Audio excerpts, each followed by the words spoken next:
Hello, my friends. In this video, we'll be taking a look at the autosomal DNA results, predicted phenotype traits, haplogroups, and of course, the G25 results of a individual from France, an early Bronze Age individual from Morbihan in France, a Bell Beaker person from right here in France.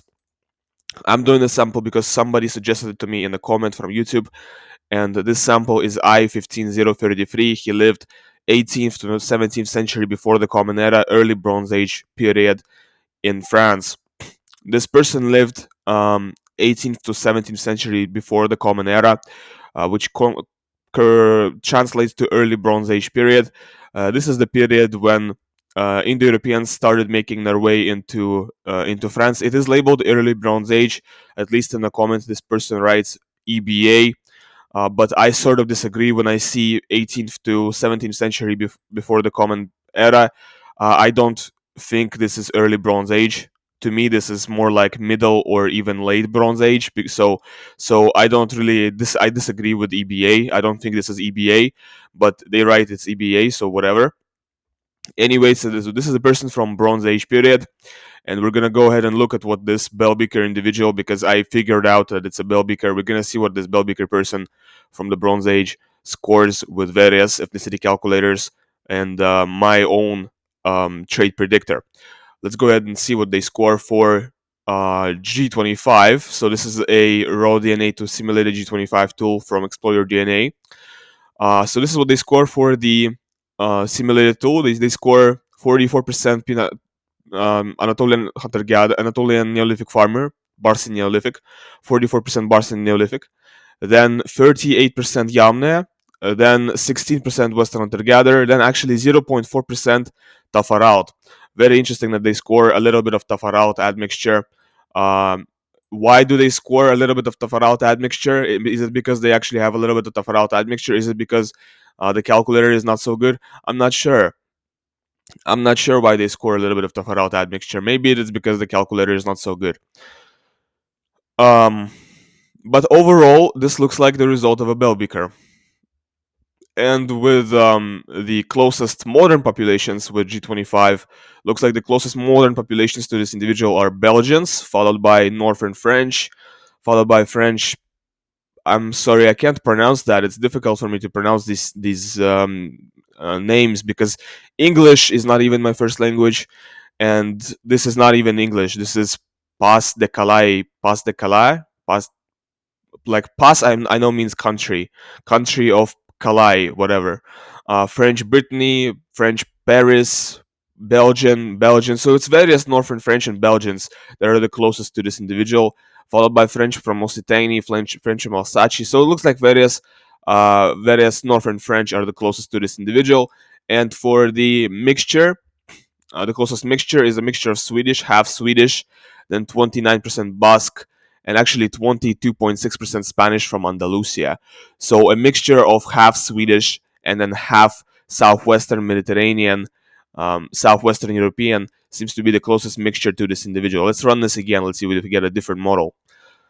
If we run this again, we actually get a different model. We get 43.4% Afrikaner, which is kind of like Dutch, plus 1/3 Basque, plus 22.8% Welsh, which is kind of like Celtic. So we see when we run these different times, we get different models. But overall, we see it's very Western European results and a little bit Southern shifted. There is a little bit of this Mediterranean or Southern like admixture. Overall, this person is very Western European in the results. How do I figure that this is a Bell Beaker person? Why do I think it's a Bell Beaker person? Well, first of all, I'm looking at the haplogroup. The haplogroup is R1b, so obviously, and it's L51. It's a very Bell Beaker lineage. Number one. Then I'm looking at the time period. The time period 18th to 17th century before Common Era, very Bell Beaker time period. Then I'm looking at the Davidsky G25 standard model results, where it's 44%. I keep saying Pinarbasi. It's not nothing to do with Pinarbasi. It's Barsin Neolithic. It sounds similar, right? It has the bars in the name, so I keep confusing the two. But it has 44% Barsin. It has 38% Yamne. It kind of scores similar to Bell Beakers. So that's why I'm thinking it's a Bell Beaker because of that. So did I get it right? Do you think it's a Bell Beaker? Let me know in the comments. Let's see what this person scores with my own ethnicity calculator. Of course, this is just like my ethnicity calculator isn't going to be very accurate, isn't going to be very precise, it's not going to be very informative whatsoever. But with 451 S&Ps, we get the closest group is Talent's Germany Bronze Age, followed by Haj Firuz Bronze Age, followed by North Germanic, followed by French. And the closest mixture is actually Talent's Germany Bronze Age plus Haj Firuz. And the second closest mixture is Talent's Germany plus Gleb Sviatoslavovich. And the third closest mixture is Talent's Germany plus North Germanic, then Talent's Germany plus Bailulilai, then Talent's Germany plus French. So overall, it looks like the person, my own ethnicity calculator is also finding that this person is quite Northern European. I mean, it's also finding that this person is quite Northern European and Indo-European in its results. So I guess there is some consensus, there is some agreement between my calculator and reality, my own ethnicity calculator and reality, which is really good to see. Okay, now let's see what this person scores for the national code calculator results. Let's see what they score for the phenotype. This will be interesting to see. Does this Bell Beaker have light pigmentation? No, they don't. They have brown eyes. 88% likelihood of brown eyes, so absolutely 0% likelihood of blue eyes. Very dark eye color. Um, Much darker eye color than any I mean, really dark eye color. 0.000% likelihood of blue eyes. Most people in northern France today, of course, are a little bit swarthy. French people are known in Europe for being a little bit swarthy, but I feel like even for French people, such a result is quite unusual, quite atypical. For hair color, this person is scoring dark brown hair, 68% likelihood of dark brown hair, then 30.9% likelihood of black hair. So most likely this person has dark brown hair, but then there's also 30% likelihood of black hair. And anything other than lighter than dark brown hair, such as light brown hair or lighter, likelihood of that is absolutely zero. So no likelihood of anything lighter than dark brown hair. And for skin color likelihood distribution, actually light brown or olive skin is the prediction here. So white skin or palest or dark brown is completely out of the picture. And this person actually has light brown or olive skin. So this is completely very dark complexion for a person from Europe. Just imagine a person from northern France who has light brown skin, brown eyes, and dark brown hair. This is like the complexion of a person from Pakistan and not from northern France. And yet, this is what this person looked like. For hair texture, looks like the predicted hair texture is curly hair, followed by wavy hair, followed by straight hair, and kinky hair is kind of unprobable. For nose shape, it's kind of evenly split between Greek and snub nose shape, so there's kind of like equal likelihood. For blue eye haplotypes, no blue eye haplotype 3, heterozygous for BH2, no blue eye haplotype 1. That's big. Okay, so no blue eye haplotype 1 is very, very unusual for Europeans. Europeans not to have blue eye haplotype 1 is very unlikely, uncommon, unlikely, unusual, atypical. Um, okay, no blue eye haplotype 4 either. He does have two light color variants in this variation of SLC 24A5, so he does have two light color variants for pigmentation of skin, eyes, and hair for this variation. Mostly has to do with skin and hair, but it's pretty good. He actually doesn't even have two light color variants for this variation right here, and this has very big implications for the color of hair. So this is pretty big. Most Europeans have two light color variants here, but he only has one. Once again, this is pretty big, so this differentiates him from Europeans quite significantly. Okay, let's see, and he does not have any light color variants in any of the MC1R variations. Pretty good, pretty interesting to see.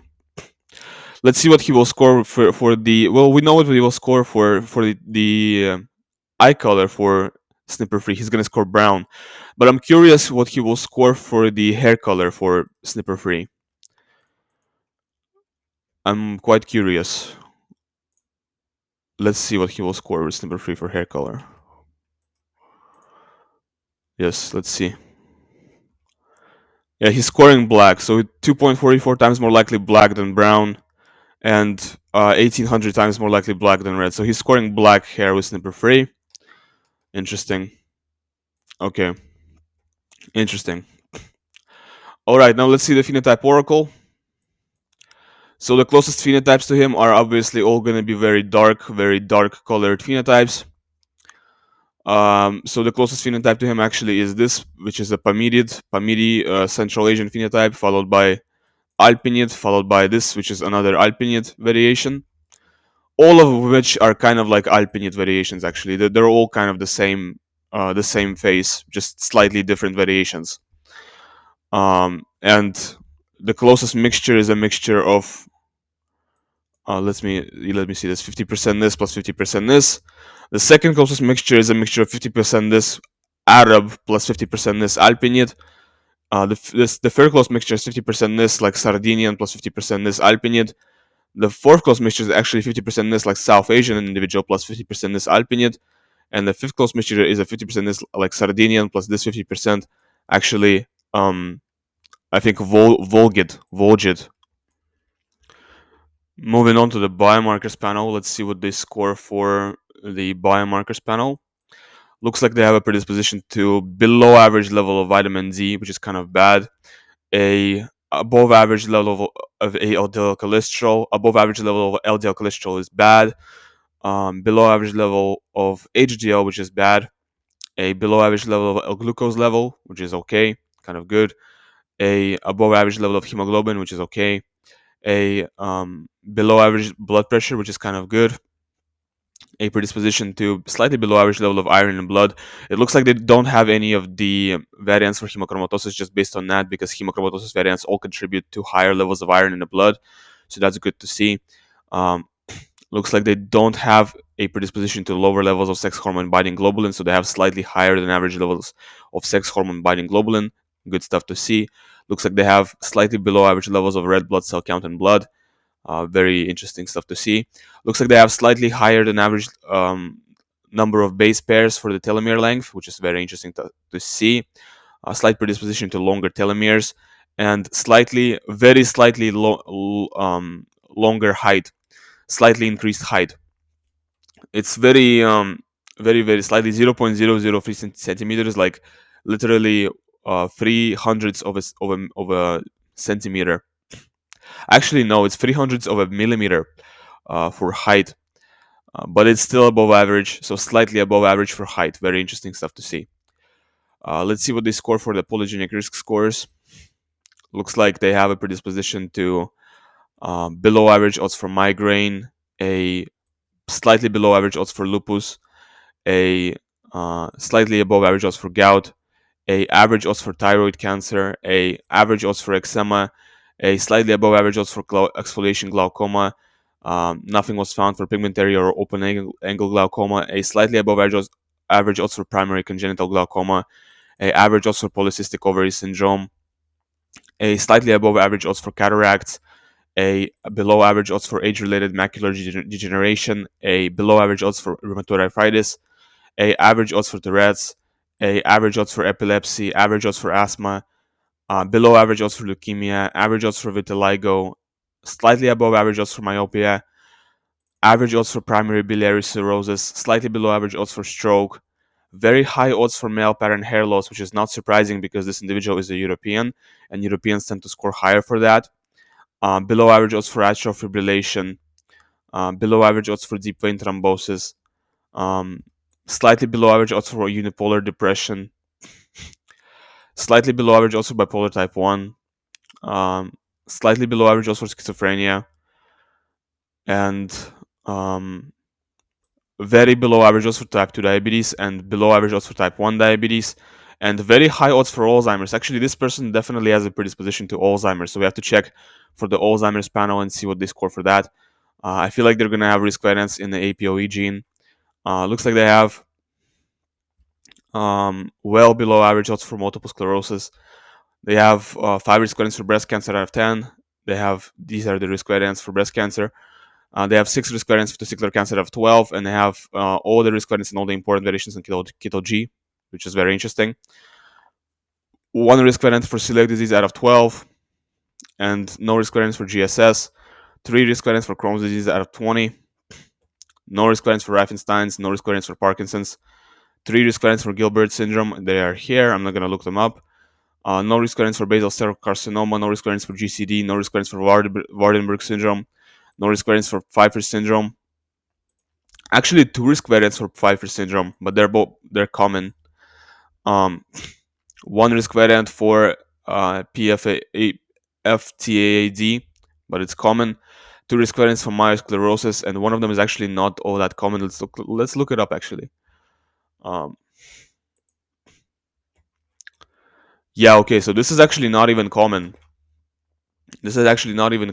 So it's kind of surprising that they have a risk variant here. So yeah, that's kind of unusual that they have that. It may be a miscall. No risk variants for Hirschsprung disease, no risk variants for Fabry, and no risk variants for Lee-Fraumeni. So it looks like the only issues here are risk variants for Alzheimer's and 1 risk variant for myosclerosis that was found. Okay, so let's go for the monogenic traits and find what we can find there. So it looks like this person has a predisposition to warrior phenotype, so slightly slower dopamine reuptake and higher dopamine levels, lower stress resiliency, and higher attention and motivation. This is based on all of the genotypes that are mentioned later after this panel, such as genotypes in COMT, MAOA, and MAOB genes. Looks like for the D2 dopamine receptor gene panel, looks like they have a predisposition to intermediate number of dopamine D2 receptor sites in the brain, which has some implications. Essentially, intermediate number of dopamine D2 receptor sites in the brain. So intermediate between no-go learning and intermediate likelihood of schizophrenia. Interesting. For 5-HT or serotonin, looks like they have predisposition to intermediate levels of 5-HT and serotonin. So intermediate odds for stuff like anxiety and depression. But I remember he was scoring low for depression on the polygenic risk score page. Let's scroll past. Yes, he was scoring average for unipolar depression. Yeah, he was scoring average for that. Okay. Okay. For mental health results, autism only, looks like he has a predisposition to average or intermediate levels of autism, odds of autism.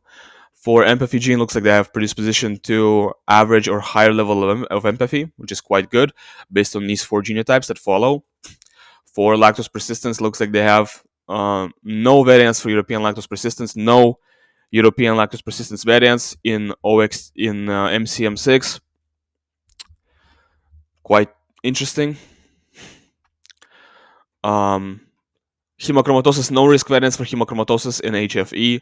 So once again, this person does not have the Celtic curse.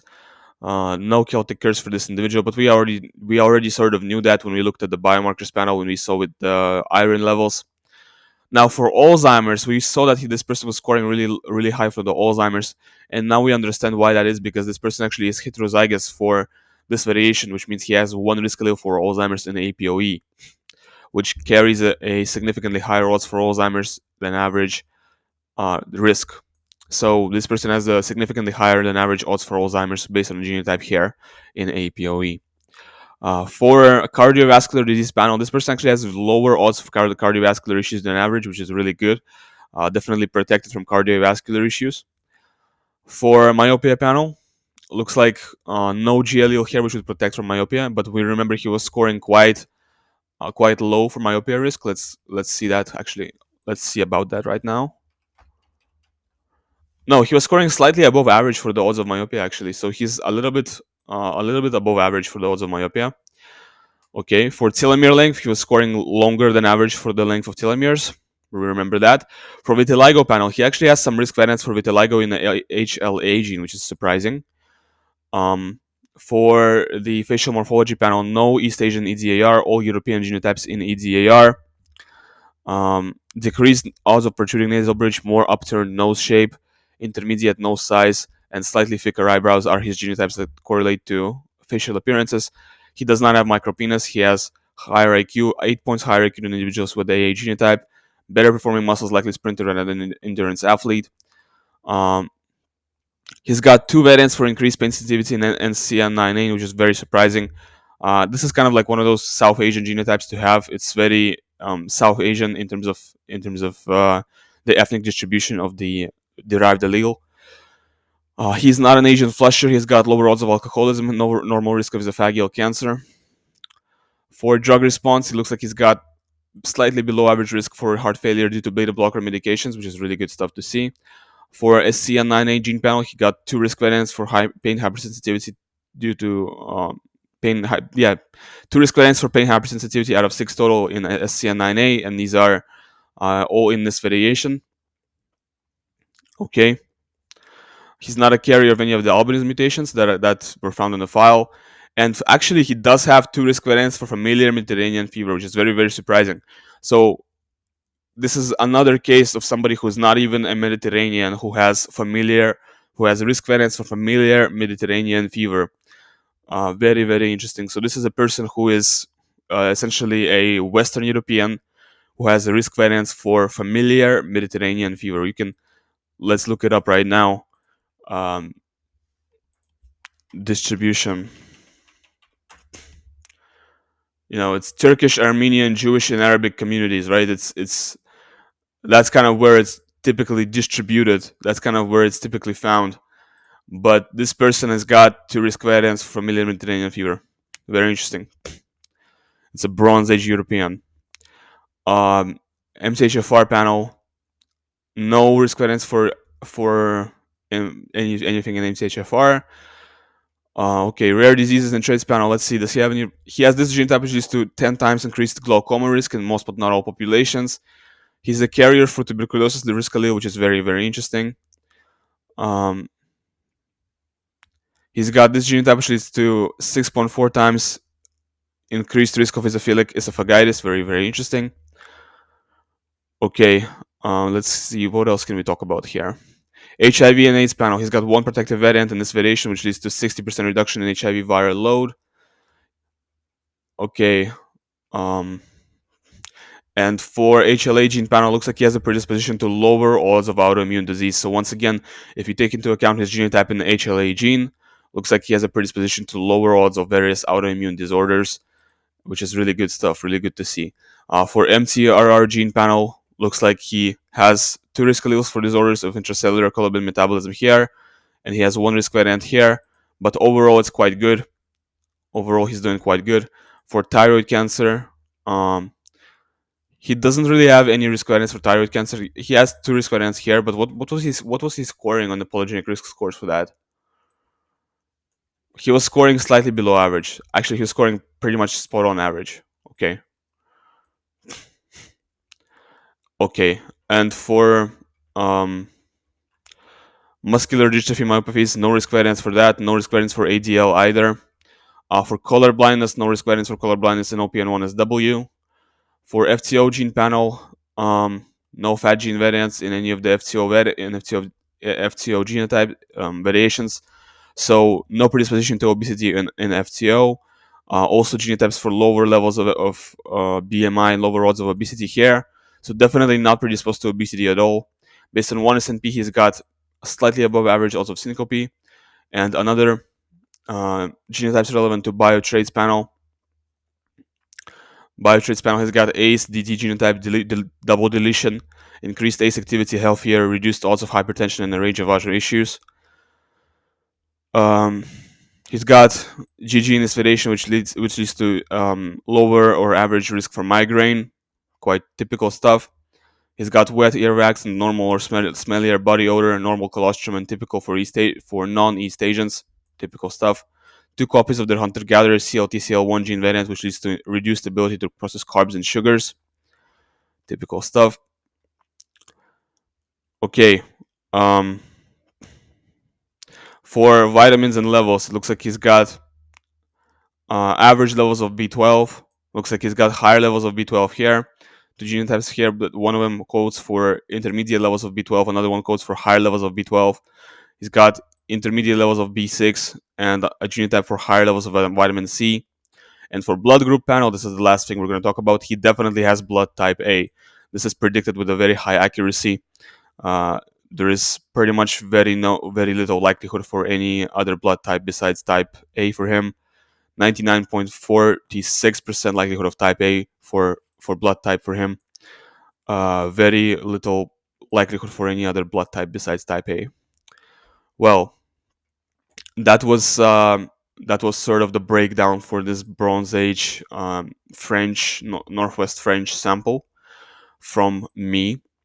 Thanks for watching until the very end. Leave a like and subscribe if you enjoyed watching this video, if you were entertained, if you felt that this was interesting to watch. I sure hope that you leave a like, and if this is the first video you watch from my channel, you subscribe. The link to download the file that I covered, the DNA file that I covered in this video, will be in the description of the video, and also the program that I used to generate this report that I coded myself. It will be in the description of the link to download to buy my program will be in the description as well. It is currently $13 on each, but after May 22nd of this month, it will be much more expensive. I'm thinking the price may be 24, 28. I'm not sure. It's gonna be in the 20s. But anyway, thanks for watching. Goodbye.